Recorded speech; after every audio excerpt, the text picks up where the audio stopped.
परवडेल अशी घरे हा मुंबईकरांसाठीच नव्हे तर जी सर्व महानगर आहेत या महानगरांकरता एक अत्यंत महत्त्वाकांक्षी अशा स्वरूपाची एक घोषणा ही तात्कालीन काँग्रेस सरकारने मूलभूत स्वरूपामध्ये केली होती। महाराष्ट्राचा मंगल कलश पंडित जवाहरलाल नेहरूंनी यशवंतरावजींना दिल्यानंतर यशवंतराव चव्हाण साहेब जेव्हा आले तेव्हा महाराष्ट्राच्या पहिल्याच काँग्रेसच्या मुख्यमंत्र्यांनी परवडेल त्याला घरे या अंतर्गत महाराष्ट्र हाऊसिंग बोर्डची स्थापना केली आणि हाऊसिंग बोर्ड हे मध्यमवर्गीयांना शहरात राहणाऱ्या लोकांसाठी एक घर देता का घर या आर्त प्रश्नाला साथ देत असताना आश्वस्त करणारी अशा प्रकारचं एक बोर्ड स्थापन केलं आणि या बोर्डच्या माध्यमातून अनेक घरांचं वितरण हे मागच्या काळात झालं। हा एक इतिहास आहे। दुसरा जो भाग आहे तो जमीन कोणाची तर इंग्रज असताना इंग्रजांची होती। इंग्रजांच्या आधीच्या काळात सर्व जमीन जी आहे ती राजाची असायची। 7/12, 8 नोंदणी हक्क, प्रॉपर्टी कार्ड अशा स्वरूपाचा कोणता दस्तावेज नव्हता। सर्व जमीन ही प्रशासनाची, तात्कालीन राजांची, इंग्रजांची ही भूमिका आणि हा असणारा नियम बाजूला ठेवत आपण संविधान स्वीकारलं आणि संविधानाने सर्व जमीन ही सरकारची, सर्व जमीन ही जनतेची ही भूमिका स्वीकारली। जेव्हा आपण सरकारची म्हणतो तेव्हाच सरकार कोण निवडून देतं तर जनता सरकार निवडून देते आणि त्या अर्थाने ही सर्व जमीन जनतेची, to the people, by the people, for the people, लोकांनी, लोकांसाठी, लोकांकरिता जी आपण व्यवस्था चालवतो ही व्यवस्थेची सर्व जमीन हा त्यामागचा आशय होता। सर्वप्रथम विनोबा भावेंनी भूदान आणलं। भूदानातून सर्वसामान्यांना मालक जमिनीचं करण्याचा एक महत्त्वपूर्ण एक तत्वज्ञान, एक आध्यात्मिक क्रांती त्या ठिकाणी विनोबाजींच्या माध्यमातून झाली। पुढे कसेल त्याची जमीन कुळ कायद्याअंतर्गत नेहरूजींनी अनेक लोकांना मालक केलं। त्या पुढे जाऊन सिलिंगचा अट, कमाल जमीन धारण कायदा हा पण पंडित जवाहरलाल नेहरूंनी आणला आणि अधिक लोकांना त्या ठिकाणी मालक केलं। पुढच्या काळात इंदिरा गांधींनी गरीब हटाच्या माध्यमातून गायरानाच्या जमीन, एकलाच्या जमीन या देखील ज्या आहेत वस्तीला आणि वहितीला कुठे देण्याचा एक अत्यंत महत्त्वाकांक्षी उपक्रम त्यांनी राबवला आणि यात अधिक भर टाकत असताना फॉरेस्ट राईट ॲक्टच्या माध्यमातून आदिवासी समाजाला मोठ्या प्रमाणात जमिनीचं मालक केलं। हे सर्व होत असतानाच घरमालकाकडून भाडे तत्वावर राहणाऱ्या माणसालाही अधिकार जे आहेत ते पण अबाधित स्वरूपाचे दिल्या गेले आणि शहरांमधली जी जमीन आहे त्या जमिनीवर परवडेल अशी घरं हाऊसिंग बोर्डाच्या माध्यमातून ही दिल्या गेली। दरम्यानच्या काळात गिरणीचा पण जो काही एक ताळेबंद जाहीर झाला आणि या गिरण्यांच्या जमिनीमध्ये 33 असे 3 भाग पडले आणि 33% अनुषंगानं पहिला 33% जो मूळ जमीन ज्याची आहे त्या मालकाचा, दुसरी 33% जी ती सार्वजनिक वापराकरिता आणि तिसरे 33 जी आहे ही जमीन एकंदरीत जो गिरणी कामगार आहे त्यासाठी घरे देण्याच्या अनुषंगानं ही भूमिका स्वीकारल्या गेली आणि यासोबत उपलब्ध असणारी शासकीय जमीन यावर वसाहती देणे हा एक महत्त्वाकांक्षी उपक्रम हा सुरू झाला। पुढच्या काळात झोपडपट्टीच्या अनुषंगानं SRHच्या बिल्डिंग देखील त्यामध्ये ह्या उभ्या राहू लागल्या आणि या सर्व मुद्द्याला आज कुठेतरी हात घातला पाहिजे कारण मुंबई ही विक्रीला काढलेली आहे। नवे तर आता फक्त उंबरठ्यावरच ही सर्व या विक्रीचे व्यवहार हे सगळे सुरू आहेत आणि अशा महत्त्वाच्या टप्प्यात राजकीय पक्षांना सक्रिय राहून यामध्ये एक आंदोलनात्मक भूमिका महाराष्ट्रव्यापी घेण्याचा निर्णय हा महाराष्ट्र प्रदेश काँग्रेस कमिटीने घेतलेला आहे। आतापर्यंत ज्यांना घरं बांधून दिलीत यांची संख्या 15,000 आहेत। मात्र ज्यांची यादी तयार आहे आणि ज्यांना घरं मिळाले पाहिजे, दिल्या गेली पाहिजे ही यादी जी आहे ही 1,10,000 इतकी आहे. त्यामुळे 1,10,000 घरं अद्याप देण्याची प्रक्रिया बाकी आहे. आणि यासोबतच या 1,10,000च्या व्यतिरिक्तही या ठिकाणचा जो भूमिपुत्र आहे आणि राहणारा माणूस जो आहे याचाही विचार त्या ठिकाणी करत असताना हा 33% ही गिरणी कामगारांना आणि उर्वरित 33 जी सार्वजनिक उपक्रमाच्या अनुषंगाने म्हटली आहे त्या सगळ्या याच्यावर परवडेल अशी घरे ही सुरुवात आणि ही अशा प्रकारचा देणं हे सरकारला क्रमप्राप्त आहे. न्यायमूर्ती निरंजन धर्माधिकारीजींचा जो निकाल आहे हा निकाल स्वयंस्पष्ट स्वरूपाचा आहे. ती कायदेशीर कोर्टाच्या अनुषंगानं आदेश आहेत. वेगवेगळे कायदे जे बनले आहेत त्या कायद्याचाही त्यामध्ये भाग आणि आशय आहे. आणि अशा सर्व एकंदरीत परिस्थितीमध्ये आज आपण बघतो की धारावी जी आहे ही आंदण दिल्या गेली. नवी मुंबई एअरपोर्ट तो तर भूमिपुत्राच्या दिवा पाटील साहेबांचं नाव द्यावं इथपासून सुनिश्चित झालेल्या गोष्टीला आता NM एअरपोर्ट अशा स्वरूपामध्ये कुठेतरी स्वतःचंच नाव देण्याकरता देशाचे पंतप्रधान हे अगतिक दिसत आहे. कारण ये दोस्ती हम नहीं तोडेंगे हा त्यामागचा त्यांचा जो व्यक्तिगत भाग आहे अडाणींच्या अनुषंगानं हा कुठे आडवा येतो आहे. त्यामुळे NM ज्या दिलेल्या ज्या पास होत्या त्या पासवरही आपण बघितलं असेल की NM आहे. NMचंच ब्रँडिंग केलं, दिवा पाटील साहेबांचं नाव दिलं नाही. याचंही कारण काय तर ती खाजगी व्यक्तीच्या घशात ती 2,000 हेक्टर जमीन ही टाकायची आहे. जुन्या एअरपोर्टलाही कोणाला दिल्या गेलं हेही आपल्याला माहिती आहे. आरे कॉलनीचाही तोच विषय झालेला आहे, MMRDAचाही तोच झालेला आहे. त्यामुळे मोठ्या प्रमाणावर या सर्व सरकारी जमीन या दिल्या जात आहेत.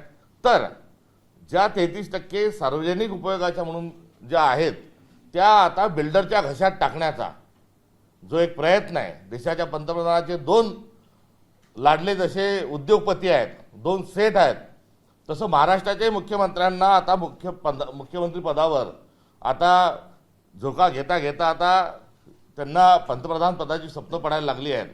आणि ती स्वप्न पडत असताना आता आपल्याजवळ पण एक शेठजी असला पाहिजे. आणि तो शेठजी कोण तो कंबोज का फंबोज काय जो आहे हा आता एवढा धंदाडका करायचा की अडाणी आणि अंबानीच्या बरोबरीत आता माझा पण एक सेठ हा बाजारात उतरून लॉन्च करण्याच्या अनुषंगानं देवेंद्र फडणवीसांनी आता ह्या सगळ्या सार्वजनिक उद्योगाच्या 33% आणि जोडीस झोपडपट्ट्याची जी जागा होती SRAची ही देऊन हा एक पुन्हा भांडवलदार, एक पुन्हा एक उद्योगपती, एक पुन्हा एक लाडला सेठ, राष्ट्रीय सेठ हा त्या जोडीत हा आणण्याचा प्रयत्न आहे. त्यामुळे हे 3 लोकांना ही मुंबई देण्याचा जो घाट घातला आहे याकडेही आम्हाला सर्व जनतेचं आणि आपलं सर्वांचं लक्ष वेधायचं आहे. आणि या एकंदरीत सर्वांना नुसतं बोलून थांबता येणार नाही तर आंदोलनाच्या चळवळीच्या आणि प्रबोधनाच्या दृष्टिकोनातून पुढे घेऊन जाणं हे कर्तव्य आहे. म्हणून महाराष्ट्र प्रदेश काँग्रेस कमिटीने या सर्व मुद्द्यांच्या अनुषंगानं अर्थशास्त्र विभाग हा प्रदेश काँग्रेस कमिटीच्या माध्यमातून हा गठीत केलेला आहे. विश्वास उटगीजी हे त्याचे प्रमुख म्हणून त्यांना आपण याची जबाबदारी दिलेली आहे. आदरणीय माजी खासदार ज्येष्ठ पत्रकार कुमार केतकर साहेब या या विभागाचे जे आहेत ते मार्गदर्शक आहेत. आणि हा विभाग गेल्या 4 महिन्यापासून वेगवेगळ्या भूमिका तो येस बँकेच्या अनुषंगानं घोटाळा असेल, तिथल्या ठेवीदारांच्या संरक्षणार्थ असेल, हा प्रत्यक्ष कार्यरत आहे. आणि याच विभागाच्या माध्यमातून आता हा परवडेल अशी घरांचा आणि मुंबई जी आहे ही आता उद्योगपतींना जी आंदोलन दिली त्याच्या विरोधात आंदोलनात भूमिका आम्ही घेणार आहोत. सर्वांना परवडेल अशी घरं हा शब्द आता कुठेतरी इतिहास जमा होऊ द्यायचा नाही.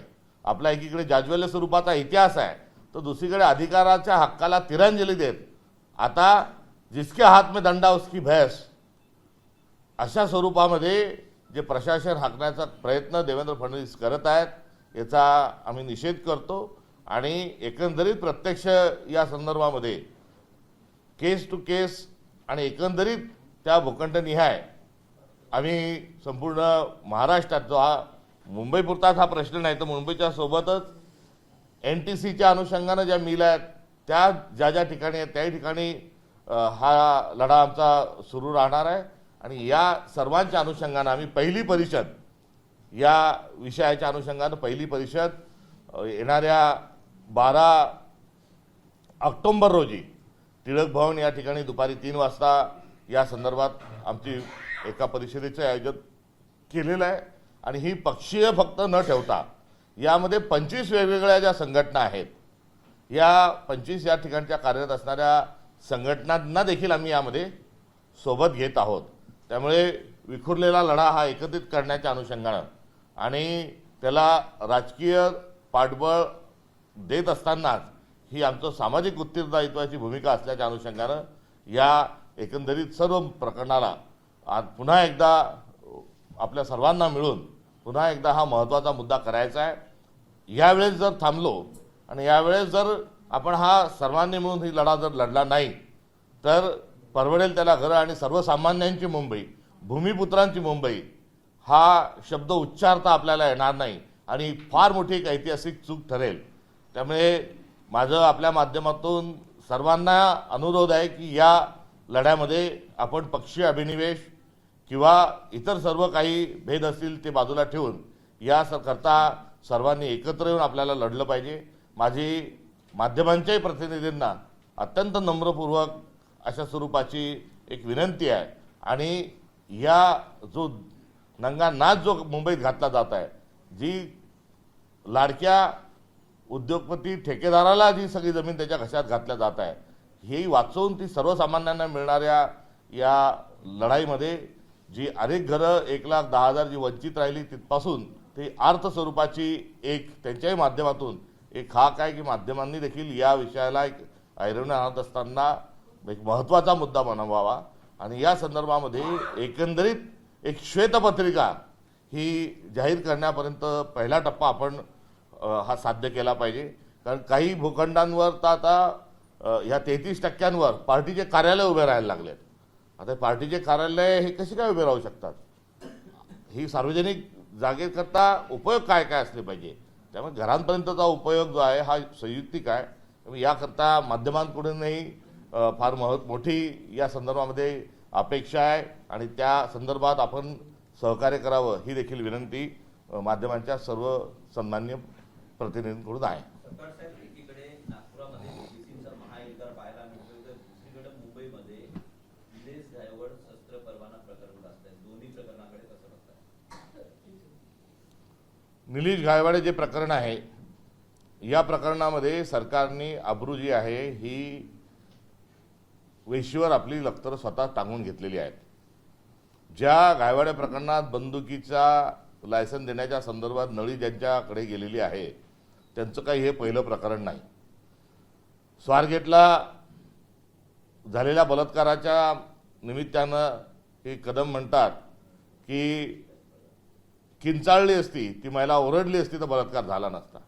इतकं असंवेदनशील, बेजबाबदार आणि विचित्र, विकृत, क्रूर असं वक्तव्य करणाऱ्या कदमांना तेव्हाच त्या ठिकाणी मंत्रिमंडळामधून बरतर्फ करायला हवं होतं। नंतर त्यांच्याच आईच्या नावावर एक बार चालतो, कुठे ऑर्केस्ट्रा बार म्हटला जातो, मात्र बारवाला त्यांचाच विभाग रेट टाकतो, त्यांचाच विभाग 22 लोकांवर कारवाई करतो आणि तरी साळसूद स्वरूपामध्ये राजीनामा देत नाही आणि चित्रविचित्र हावभाव करून त्यांचे कुटुंबीय त्यांची पाठराखण कुठेतरी करतात आणि हे क्लिअर आहे की हे अशा स्वरूपामध्ये या व्यक्तीचं असं वर्तन आहे। आता तिसरं इजा बिजा आणि तिजा, आता तिसरं प्रकरण आल्यावरही यामध्ये सरकार जे आहे ते बोचट स्वरूपाची भूमिका घेत आहे की मोना हे निर्लज्ज आणि एक बेशरम अशा आशयाचा प्रतिसाद हा देवेंद्र फडणवीस देत आहेत आणि काही झालं तरी चालेल, आम्ही मंत्र्यांच्या पाठीशी उभे आहोत म्हणून एकापेक्षा एक विचित्र वक्तव्य करण्याच्या अनुषंगानं हे जेवढे वाचाळवीर आहेत, वाचाळवीरच नव्हे ते जेवढे विचित्र आणि कायदा गुंडाळून ठेवणारी सर्व मंडळी आहेत यांना देवेंद्र फडणवीसांचं अभय आहे की जा तुम्हाला पाहिजे ते करा, मी बसलेलो आहे। त्यामुळे त्यांची गतकाळामध्ये औरंगजेबाशी केलेली जी तुलना आहे ती किती तंतोतंत खरी होती हे या बंदुकीच्या लायसनच्या आणि या सर्व विचित्र वागणाऱ्या माणसांच्या निमित्तानं हे स्पष्ट होत आहे। हा अत्यंत लंछनास्पद अशा स्वरूपाचं प्रशासनाचा या संदर्भात असणारा जो हेका आहे तो अत्यंत संतापजनक आहे। ओबीसी मंडळींनी एकत्र येऊन सर्व ओबीसीने त्यांच्या हक्काकरता एक व्यासपीठ ओबीसी संघर्षाच्या निमित्तानं त्या ठिकाणी त्यांनी हा एक मोर्चा काढलेला आहे. मोर्चा काढत असताना त्यांची जी मागणी आहे ती मागणी एकंदरीत 50% आरक्षणाची मर्यादा ही वाढवावी. ओबीसीमधलं आरक्षण जे आहेत हे 27% जरी म्हटलं जात असतं तरी त्यामध्ये व्हीजीएनटी अबक आहे, त्यामध्ये एसबीसी आहे, त्यामुळे 17%च आरक्षण हे ओबीसीला मिळतं. या 17मध्ये अजून जर कोणी आलं तर ना त्यांना मिळेल ना आम्हाला मिळेल. त्यामुळे ही मर्यादा वाढवावी या अनुषंगानं हा मोर्चा एकंदरीत त्यांची ती भूमिका आहे.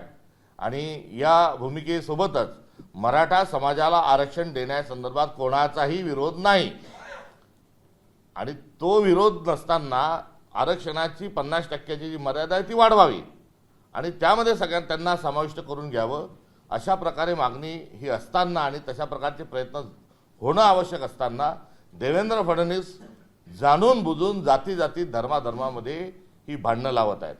जो हैदराबाद गॅजेटच्या अनुषंगानं मुद्दा उपस्थित केला आणि जे आंदोलकांना दुसऱ्यांदा गुलाल उधळून वापस पाठवलं ते करत असताना त्यांनी टायमिंग जे साधलंय ते स्थानिक स्वराज्य संस्थांच्या निवडणुकीत साधलं.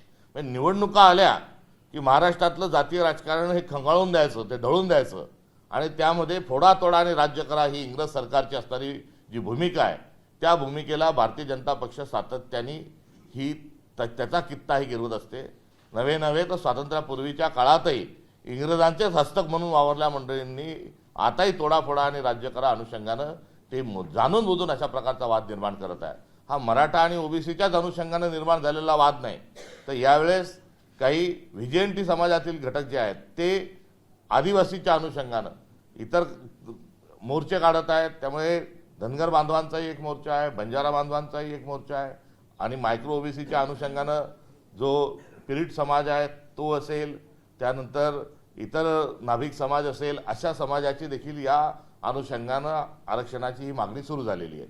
एकंदरीत काँग्रेस कसं बघताय तर काँग्रेस या संदर्भामध्ये राहुल गांधींनी दिलेला जो फॉर्म्युला आहे तो फॉर्म्युला या सर्वातून रामबाय उपाय एकच म्हणजे एकच आहे, तो म्हणजे जातीनिहाय जनगणना ही झाली पाहिजे आणि जातनिहाय जनगणनेच्या अनुषंगानं आरक्षणाचा प्रश्न सोडवावा ही आमची त्या संदर्भातली भूमिका आहे. तेलंगणा, कर्नाटक आणि हिमाचल प्रदेशमध्ये जातनिहाय जनगणनेची प्रक्रिया झालेली आहे. आपल्या लगतच ज्या हैदराबाद गॅजेटचा उल्लेख केला त्या हैदराबाद गॅजेट ज्या ठिकाणी आहे ते म्हणजे तेलंगणामध्ये काँग्रेसच्या राजवटीमध्ये तिथल्या मुख्यमंत्र्यांनी आणि सरकारने त्या ठिकाणी जातनिहाय जनगणना ही संपन्न झाली आणि जातनिहाय जनगणनेनुसार आता आरक्षण देण्याच्या अनुषंगाने त्यांनी भूमिका स्वीकारली आणि तेलंगणात 42% ओबीसींना आरक्षण हे दिल्या गेलं स्थानिक स्वराज्य संस्थांच्या अनुषंगानं. हे संदर्भ जे आहेत हे महाराष्ट्रामध्ये का देवेंद्र फडणवीस हे स्वीकारत नाही यामागची स्पष्ट भूमिका ही आहे की त्यांना हे महाराष्ट्रातलं वातावरण ढळून काढायचं आहे. मागच्या काळामध्ये जात बघून किराणा घ्यायला लोक जात होते.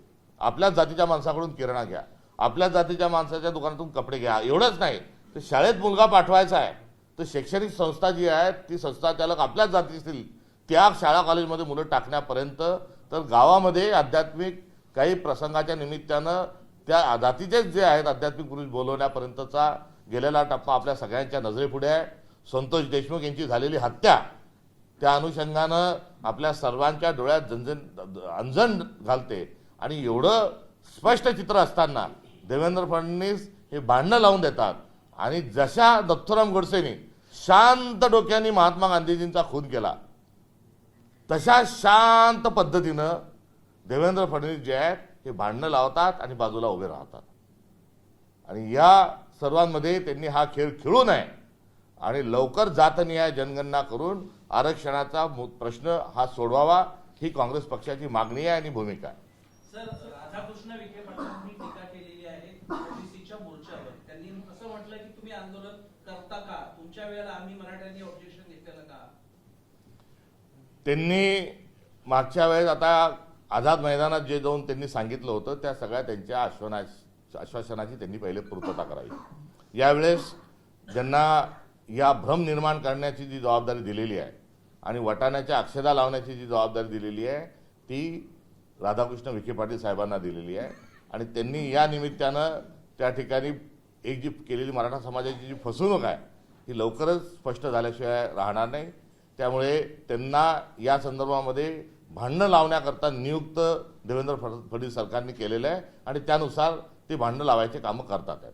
सर, सहकार मंत्री बाबासाहेब पाटील असं म्हणतायत की लोकांना कर्जमाफीचा नाद लागलाय, निवडणुकीमध्ये आम्ही आश्वासन देतो कारण की आम्हाला निवडून यायचं असतं. अत्यंत संतापजनक आणि सगळ्या सामाजिक संकेताचा आता कडेलोट करणारा हा विचित्र या सरकारमधील अजून एक वक्तव्य समोर आलेलं आहे. नाद लागला म्हणजे काय? नाच गाण्याचा नाद लागतो, कुठे व्यसनाचा नाद लागतो, कुठे ऑनलाईन रमी खेळण्याचा नाद लागतो, अजून वेगवेगळे जसे नाद लागतात तसा कर्जमाफीचा नाद लागतो. इतकं बेताल आणि इतकं बेशरम स्वरूपाचं वक्तव्य मंत्री करूच कसा काय शकतो? याचा अर्थ मंत्रिमंडळाच्या बैठकीमध्ये असं बोललं जातं, मंत्रिमंडळाच्या बैठकीमध्ये अशी चर्चा होते आणि ती चर्चा कानावर आल्यामुळे हे बाळासाहेब जे आहेत हे अशा प्रकारचं वक्तव्य करण्याची त्यांची हिंमत होते. अहो, निवडणुकीच्या वेळेस तुम्ही सांगितलं की संपूर्ण कर्जमाफी करू, तेव्हा तुम्हाला लाज वाटत नाही का? आणि हे सांगत असताना हे मंत्री तिथवरच थांबले नाही, तर त्यांनी हेही सांगितलं की जनतेने आम्हाला मागितलं नदी द्या तर आम्ही त्या गावात नदी देतो, जे ते मागतील ते आम्ही देतो आणि निवडून येतो, निवडून आल्यानंतर आम्ही काही करत नाही. हे असं सांगत असताना त्यांनी या लोकशाहीमध्ये आता खोटं बोलून आम्ही सत्ता मिळवतो हे त्यांनी मान्य केलेलं आहे. एकीकडे वोट चोरी करतात तर दुसरीकडे खोटं बोलतात आणि या खोट्याची बेशरम स्वरूपाची ते कबुली देतात.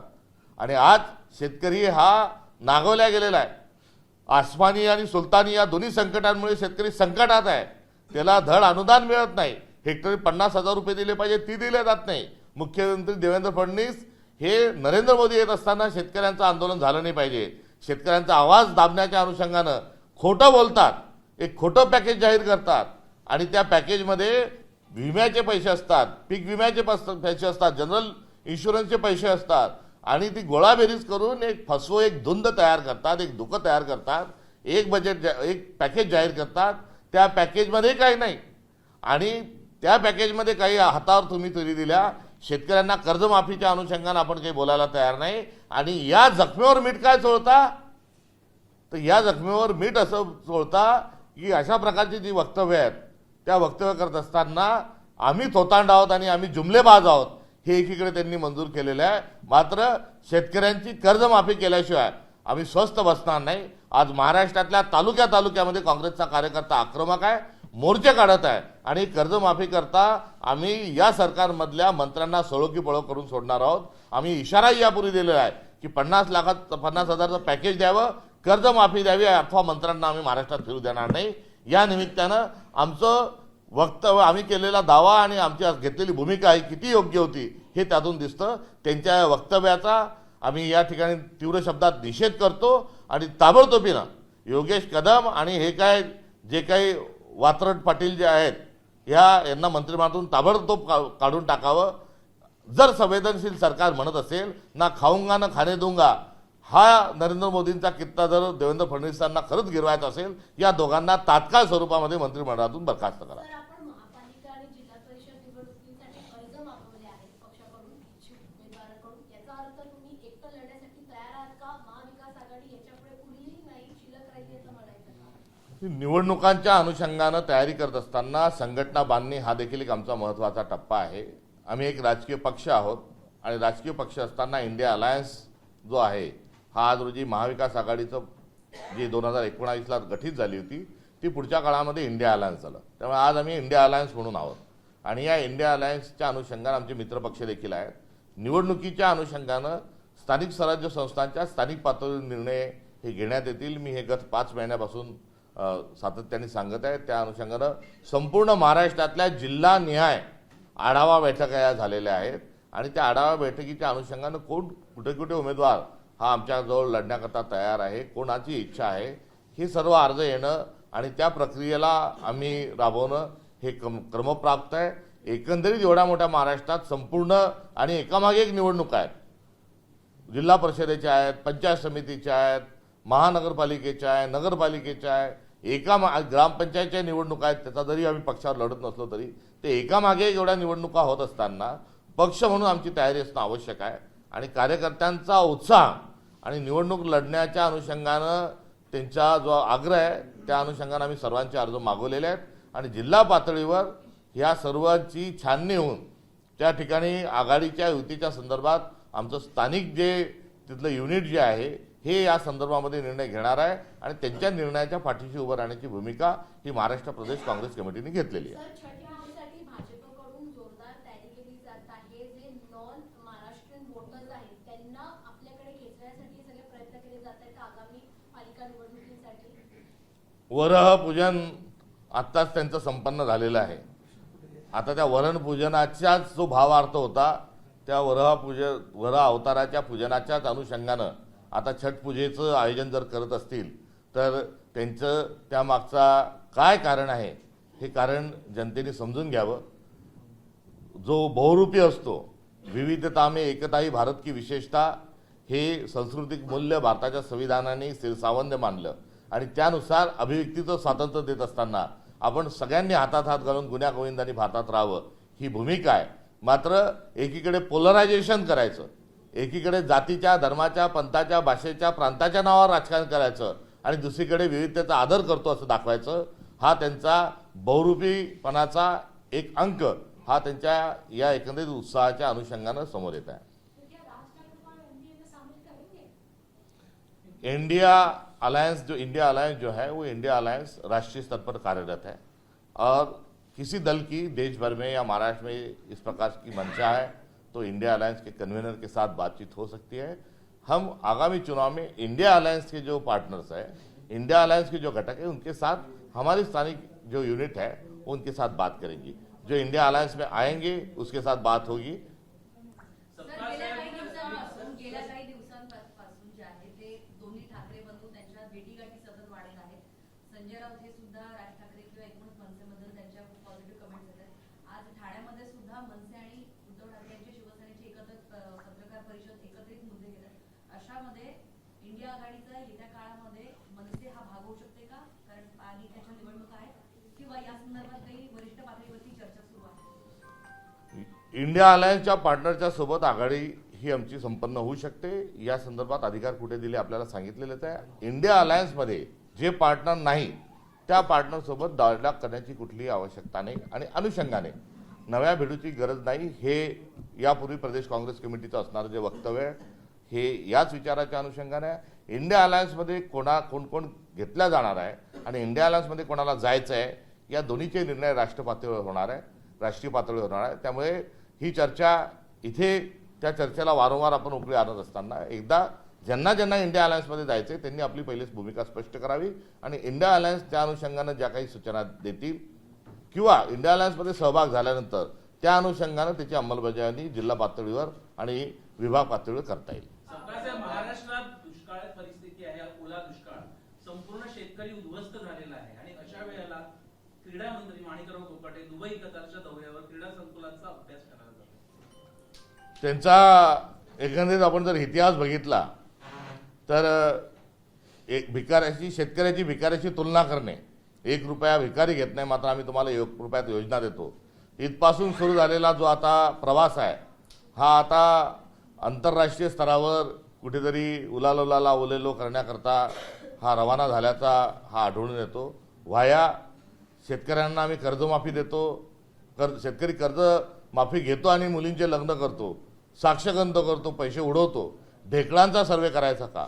रवी बहादर हे सर्व संवेदना शून्य किंवा शेतकऱ्यांना सातत्यानं त्यांच्या जखमेवर मीठ चोळणाऱ्या एक व्यक्तीकडून वेगळ्यानं काय अपेक्षा करायची? ज्यांना मंत्रिमंडळातून बाहेरचा रस्ता दाखवायला पाहिजे होता त्यांना त्या मंत्र्याला जो आहे तो विदेशात जाण्याचा रस्ता दाखवणाऱ्या या सरकारच्या एकंदरीत वागण्याचा आम्ही वारंवार करिताच निषेध करत असतो. सर, आपण बघतोय की कबुतरांसाठी आता उद्या जैन समुदायानं धर्मसभेचं आयोजन केलेलं आहे. गेल्या 3 महिन्यांमध्ये अनेक कबूतर मारलेत आणि त्यामुळं भूतदयेचा सुद्धा प्रश्न मोठा झालेला आहे आणि एकीकडे याचं राजकारण केलं जातंय. कबूतर वारले किंवा कबुतरांना अन्न मिळालं नाही म्हणून अशा पद्धतीने ही धर्मसभा घेतली जाते.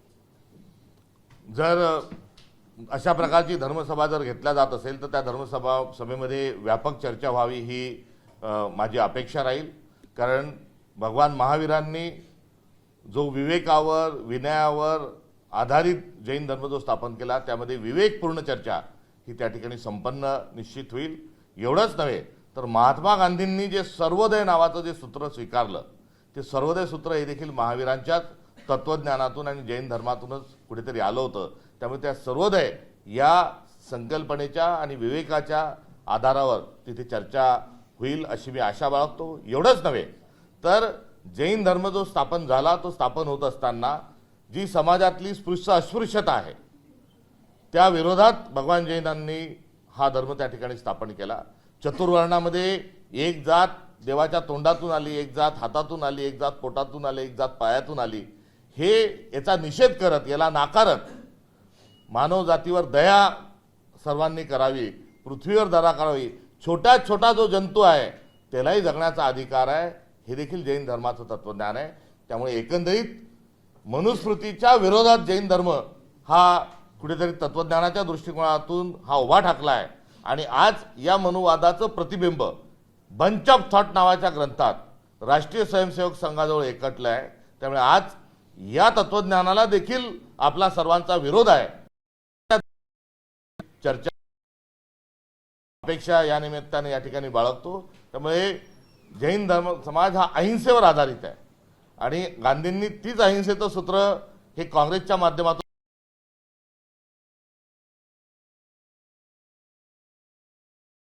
अधिकार आहे.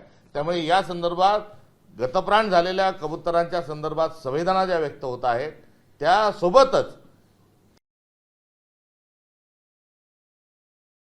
ज्यांचे 43 संदर्भामध्ये संवेदना व्यक्त होतील अशी त्या ठिकाणी मात्र या संदर्भात जे राजकारण आहे हे गेलेली भावना प्रयत्न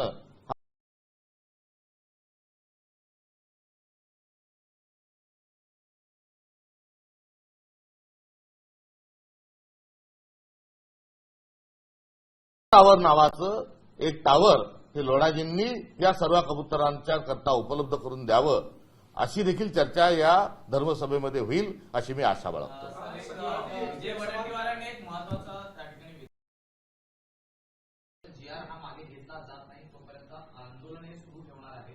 नेमकी ही भूमिका त्यांची वैयक्तिक आहे की पक्षाची देखील असणार? काँग्रेस पक्षाची भूमिका जातनिहाय जनगणना करावी आणि त्यानुसार आरक्षणाचा गुंता सोडवावा ही काँग्रेस पक्षाची अधिकृत भूमिका आहे. कुठेही दुमत असण्याचं काही कारण नाही. मात्र त्यासोबतच 50% मर्यादा ही वाढवावी ही एकंदरीत काँग्रेस पक्षाची असणारी अधिकृत भूमिका आहे.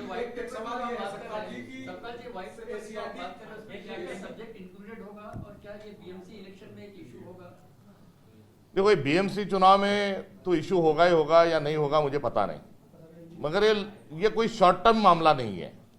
ये बीएमसी चुनाव तक ही हमारा कांग्रेस कमेटी का अर्थशास्त्र विभाग इसमें ध्यान दे रहा है और चुनाव होने के पश्चात हम इसको छोड़ देंगे ऐसा नहीं. जब 25 संगठनों के साथ हम काम कर रहे हैं तो लॉन्ग टर्म इसमें एक आंदोलन के स्वरूप में प्रारूप में हम खड़े रहेंगे. मगर व्हाइट पेपर आने से और व्हाइट पेपर की मांग को बुलंद करते हुए व्हाइट पेपर के जरिए हम यदि जाएंगे तो थोड़ा ऑब्जेक्टिवली काम करना आसान जाएगा. और सरकार भी नैतिकता की गुहार लगाती है, ना खाऊंगा ना खाने दूंगा का डिंडोरा पीट. चैलेंज भी उसमें कहीं ना कहीं छुपा हुआ है. तो हम सरकार को चैलेंज भी देते हो कि यदि आपका गवर्नेंस अच्छा है, आप यदि भ्रष्टाचार के खिलाफ हो तो ये सारी मुंबई की जो जमीनी है उसको लेके एक व्हाइट पेपर आप पब्लिश करो.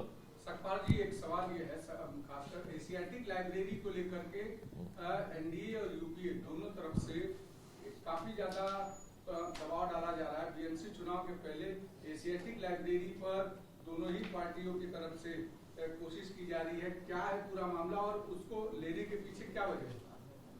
एक अपने जिसको 100 साल पूरे हुए वो 100 साल पूरे वाला जो संगठन है ये खुद कुछ निर्माण नहीं करते, ये हर निर्माण चीज को कैप्चर करते हैं। ये उनकी मोटोस ऑपरेंडी है और उस संगठन को अभी विसर्जित हो जाना चाहिए। ये हमारी भूमिका, जाहिर सी भूमिका है। मगर बहरहाल एशियाटिक सोसाइटी की जानिब से उसके वो कब्जाने का एक प्रयास वहां पर हो रहा है। एशियाटिक सोसाइटी की जो परंपरा है, उसका जो इतिहास है, उसकी जो रैशनैलिटी है, विवेकपूर्ण उसका जो एक रवैया है, एक सौभाग्य है कि ऐसी एक सोसाइटी के साथ मुंबई में एक अपनी सांस्कृतिक पहचान है। उस पहचान को बरकरार रखने के लिए, इसके पहले भी कांग्रेस का शासन वहां पे था, लंबे समय तक कांग्रेस यहाँ राज में रही, मगर कांग्रेस ने कभी उसको कब्जाने का प्रयास किया नहीं। उसकी सैनिटी, उसका जो गरिमा है, उसको लेकर हम काम करते रहे। और अभी कोई उसका कब्जा लेने का यदि प्रयास हो रहा है तो सभी को मिलजुल कर उसमें प्रयास करने की आवश्यकता है। हाँ, हम कांग्रेस वाले भी जो है उसको लेके मेंबर बनने के लिए वहां पर हमारे कुमार केतकर जी की अगुवाई में हमने भी एक मुहिम शुरू की है। और इतना ही नहीं तो प्रेस साथी भी जो है, बहुत सारे प्रेस के साथी भी इसमें इसमें जो अपना नाम मेंबरशिप ले रहा है, ये बहुत अच्छी बात है। सरकार हर कब्जा प्रयास करने वाली जो प्रवृत्ति है एशियाटिक के माध्यम से, हम सबको अभी कहीं ना कहीं ये समझ में आया कि इनको बाहर रखना जरूरी है और इस दिशा में ये जन आंदोलन खड़ा हो रहा है। इस बात का हमें फक्र है। सरकार के मंत्री बाबूसाहेब पाटिल किसानों को लेकर एक बार फिर से बयान दिया है, कहा है कि लत लग गई कर्ज माफी की और लोगों को सोचना चाहिए कि उनको क्या मांग करनी चाहिए। हमारी तो आदत है, चुनाव आते हैं हम ऐसे वादे करते हैं, झूठे वादे करते हैं। ड्रग्स की लत लगाना, सरकार में का ही एक मंत्री आम किसानों को लत लग रही है कर्ज माफी की, ऐसा यदि बोल रहा है तो ये सरकार नहीं है, ये व्यापारी है, ये दरिंदे है। इतना ही मैं इस पर बोल सकता हूं। आपने कहा कि इसकी भी मांग की, इसके पहले भी जो पहले कृषि मंत्री थे उनके कई सारे बयान। जी हाँ, ये देखो, ये इतना यदि किसी वक्तव्य पे यदि इस प्रकार से टिप्पणी करने की चाहे इच्छा हो ना हो, मगर इस प्रकार से यदि बयान करना पड़ता है तो ऐसे मंत्री को रखते क्यों हो? जो मंत्री डांस बार में बार बालाओं को नचाते हैं और उनका ही डिपार्टमेंट उस पर एफआईआर दर्ज करता है। जो मंत्री आप चिल्लाते तो रेप नहीं होगा ऐसा बताते हैं, जो एक गलत आदमी को बंदूक का लाइसेंस देते हैं, रिवॉल्वर का लाइसेंस देते हैं, दूसरी तरफ विधानसभा में रमी खेलते हुए पकड़ा जाता है। और अभी ये तो बहुत ही कहर हो चुका है कि वो लत लग गई, इस प्रकार से बात करते हैं। ऐसे मंत्रियों को मंत्रिमंडल में रखते हैं तो किसके भरोसे में रखते हैं? कौन है इनका आका? तो इनका आका स्पष्ट है, देवेंद्र फडणवीस इनका आका है और आका बोलता है कि जाओ तुमको जो चाहिए। सरकार के भीतर मंत्री हैं, आपस में जिस तरीके से वाद विवाद करते हैं, जिस तरीके से अलग अलग गतिविधियां करते हैं, क्या सरकार में नियंत्रण हो रहा है क्या? नियंत्रण है ही नहीं, अनियंत्रित सरकार है और सत्ता के मदमस्त लोग हैं। वास्तव में राजनीतिक पार्टी और राजनीतिक गठबंधन विचार के तौर पे होता है, ये विचारिक तौर का गठबंधन नहीं, ये केवल सत्ता का गठबंधन है। और सत्ता की हवस में इकट्ठा जो आया हुआ जो गठबंधन है उसे ये महायुति कहते हैं।